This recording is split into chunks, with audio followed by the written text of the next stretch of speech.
Mas Novel kemudian mengaitkan setelah kejadian itu tidak berselang lama kemudian ada penyerangan terhadap Mas Novel.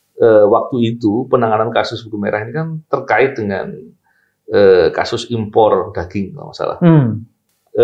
Diduga ada penerimaan oleh oknum-oknum tertentu di penegak hukum. Tapi lagi-lagi, bolehkah saya menyatakan buku merah ini muncul sebenarnya bagian dari Perang Bintang?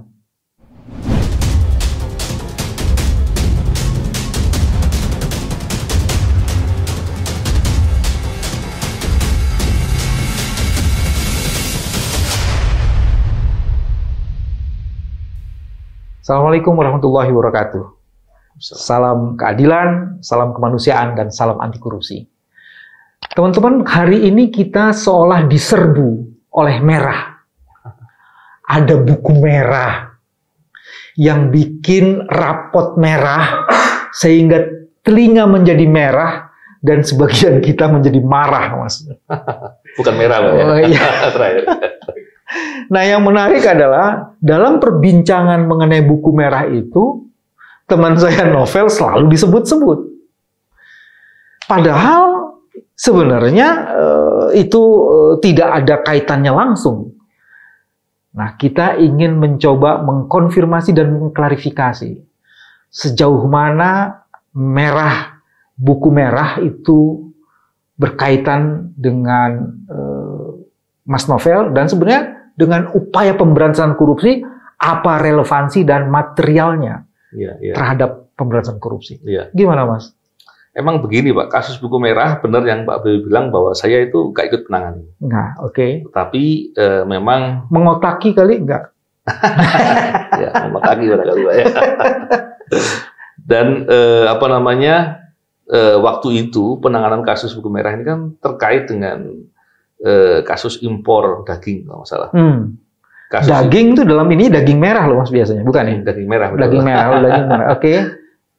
Dan kemudian diduga ada penerimaan oleh oknum-oknum tertentu di penegak hukum. High ranking atau low ranking, Mas? Banyak. Atau the top rankingnya?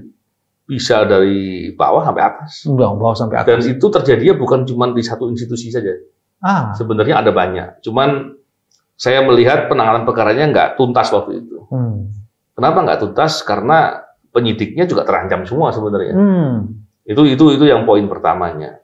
Yang poin keduanya ada dugaan obstruction of justice. Obstruction of justice. Sama kayak kasus Sambo dong. Iya, sama. Artinya ada upaya untuk melindungi orang tertentu dan menghilangkan barang bukti.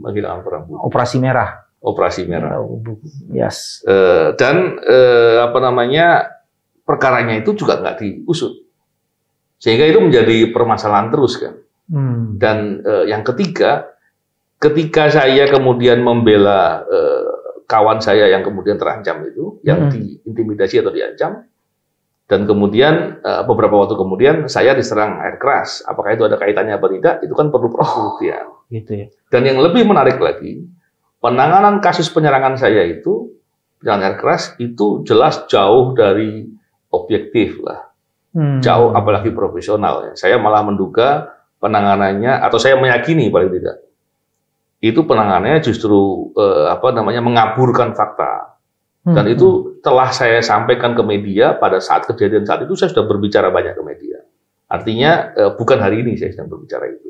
Jadi kalau mau dikaitkan, mungkin karena itu. Tapi terlepas dari itu semua, ini menjadi pembelajaran bahwa ketika penanganan kasus korupsi tidak diusut dengan tuntas, ya masalahnya begini.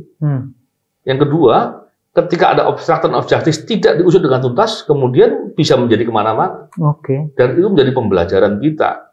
Kenapa? Sekali kita memberikan ruang begitu, kemudian ada kasus-kasus korupsi yang lain, orang-orang akan mau meniru cara-cara begitu.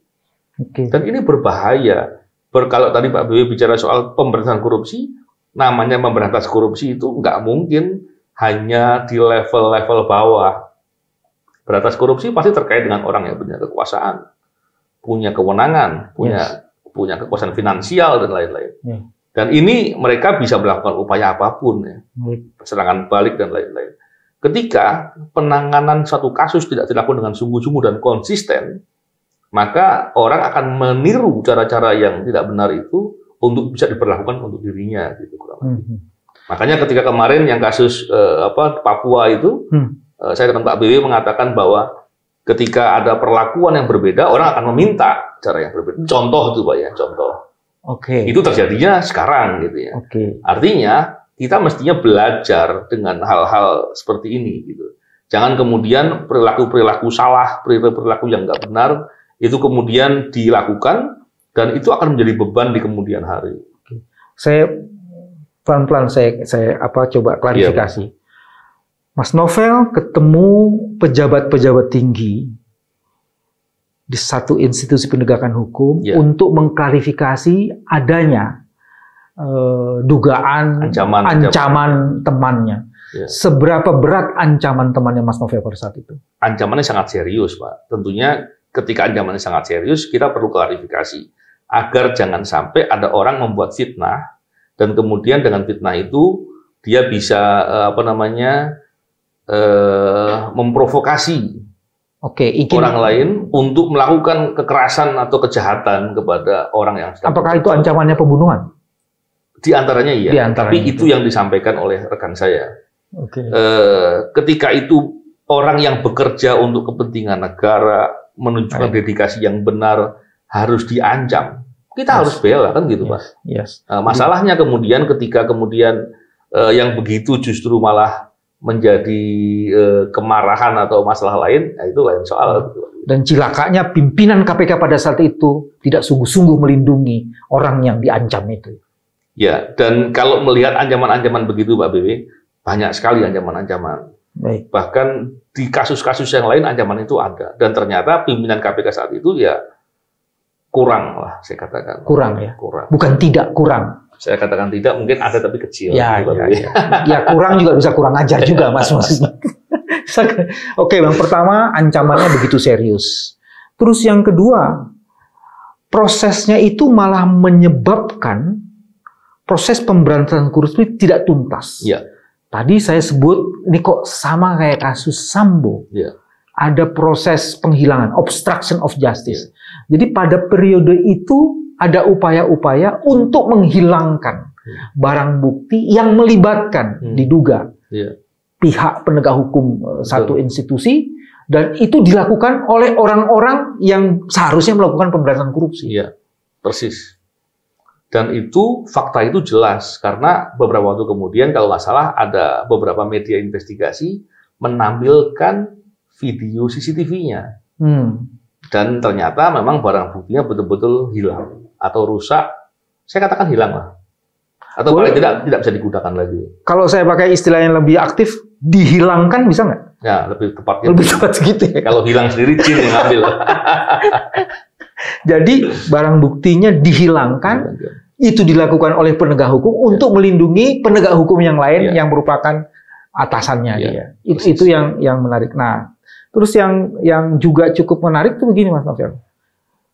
Mas Novel kemudian mengaitkan setelah kejadian itu tidak berselang lama kemudian ada penyerangan terhadap Mas Novel. Karena waktu itu begini, Pak BW. Waktu itu ada yang sengaja. Saya katakan sengaja. Sengaja kenapa? Sengaja karena dia tahu. Kemudian dengan sengaja itu dia menyebarkan atau memprovokasi dengan menyampaikan informasi palsu. Distortif. Distortif. Seolah-olah saya yang menangani kasus itu dan kemudian sengaja mentarget orang-orang itu. Kata-katanya sengaja. Kalau menangani objektif, proporsional, wajar, Pak. Soal ada resiko, yaitu memang dimanapun ada. Tapi ketika mentarget, itu kan kesannya negatif. Gitu. Seolah-olah kita cari-cari kesalahan. Nah, ini yang kemudian informasi itu yang kemudian dihembuskan, dan kemudian saya lupa apakah 2-3 hari kemudian saya mendapat serangan. Dalam proses seperti itu ada upaya untuk memanipulasi informasi, mendistorsinya, dan kemudian menuduh dan menuding orang-orang lain sebenarnya untuk melindungi kejahatan itu sendiri sebenarnya. Dan buku merah itu sebenarnya peringatannya, signal, Mas. Kenapa buku merah itu tidak diselesaikan? Itu juga signal. Upaya pemberantasan korupsi itu memang tidak sungguh-sungguh melakukan pemberantasan terhadap apa yang dilakukan penegak hukum. Sekarang pertanyaannya gini, kenapa buku merah itu muncul lagi? Nah, itu saya tidak tahu. Kenapa kok bisa begitu? Tentunya saya sulit untuk memperkirakan seperti apa. Ada yang bilang itu sengaja dilakukan oleh lawannya atau apapun. Tapi terlepas dari itu, siapapun yang memunculkan, pertanyaannya yang lebih penting adalah faktanya betul begitu apa enggak. Gitu. Kita melihat faktanya. Karena ketika kita melihat faktanya, paling tidak kita bisa melihat bahwa tidak boleh ada kejahatan itu dibiarkan. Oke.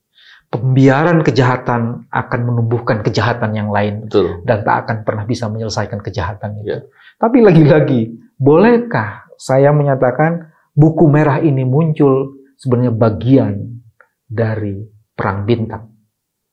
Nah, saya nggak mau spekulasi lah. Nggak mau spekulasi.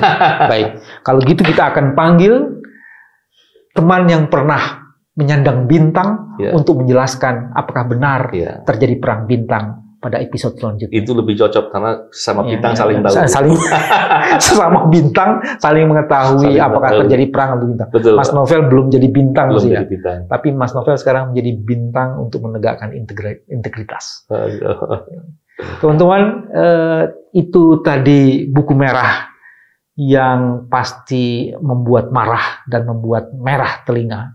Tapi mudah-mudahan kita bisa belajar dari buku merah. Terima kasih, sampai ketemu lagi. Salam keadilan, salam kemanusiaan, salam anti korupsi. Assalamualaikum warahmatullahi wabarakatuh.